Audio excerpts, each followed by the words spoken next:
Very good. We separate the aggregate over in the other office. We then bring it into this side of the laboratory, and we actually make these bricks in this room. We have a mixer, and we add the aggregate and certain percentages of liquid asphalt, and once it's mixed together, then we put them in a device over here that compacts it and kneads it. And once this brick is made, then we can make tests on this to determine certain characteristics. We can also go out on a new roadway, and we can cut samples out of the roadway, and we can see how the samples out of the roadway compare to the samples that we've made in the laboratory. These are standard sizes? These are standard sizes, yes. This is basically what we refer to as a 4-inch core, and this is referred to as a 6-inch core. And depending on what tests are going to be done, you make up various size cores to do further testing.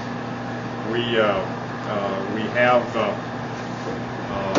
once these are made, if we then want to determine what the asphalt content is, we put them inside this, and this is an oven that will heat to in excess of 2,000 degrees, and right now it looks about 500. Yeah, right now it's just heating up to about 500, and what that will do is it will burn all of the liquid asphalt out of it.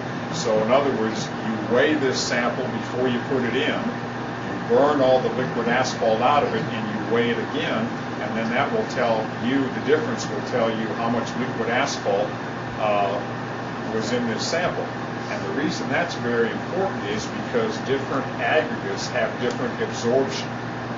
So you could have a sample that you made, and you expected that it would be 5% liquid asphalt in this sample. But if you used an aggregate that had 5% absorption, you might be right. If you had an aggregate that had 11% absorption, then all of a sudden, instead of having 5% liquid asphalt, you may only have 4.5%. And then that's going to affect the stability and the durability of your final product. This equipment or this oven will take all the asphalt, even the one that you absorb. Yes. Yes. As a matter of fact, it will get so hot that it sometimes tends to break the aggregate. In other words, if it'll actually shatter some portions of the aggregate. Yes.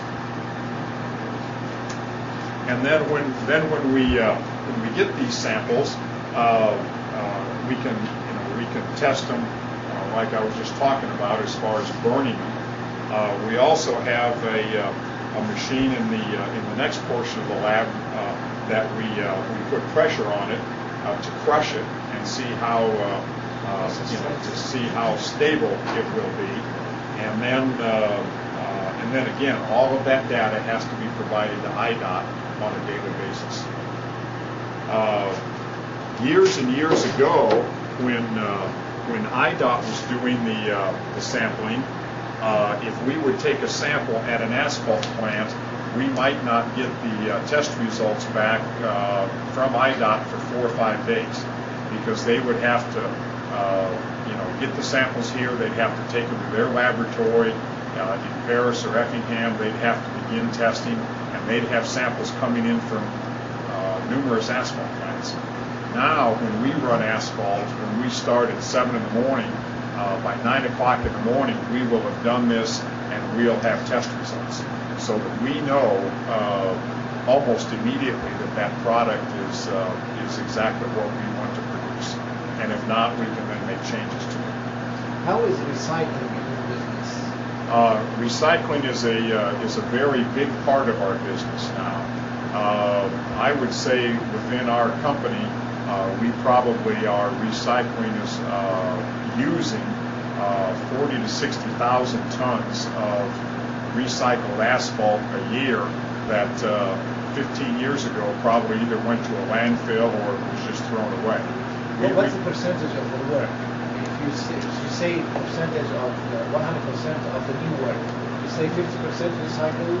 No. It's probably down closer to 10 to 15% of the new asphalt we produce has recycled asphalt in it. We also recycle concrete. That does not go into the asphalt mix, but we probably crush as much as 20 to 30,000 tons of concrete a year that we use for shoulder stone or for base when we're building something, the lower courses. So recycling is a big part of our business. You don't hear about it much in the road industry because everybody's thinking about aluminum cans and plastic cans and those types of things. But it's a big part of construction today. It's very environmentally friendly. It really is. It's a much better use of those products than we ever did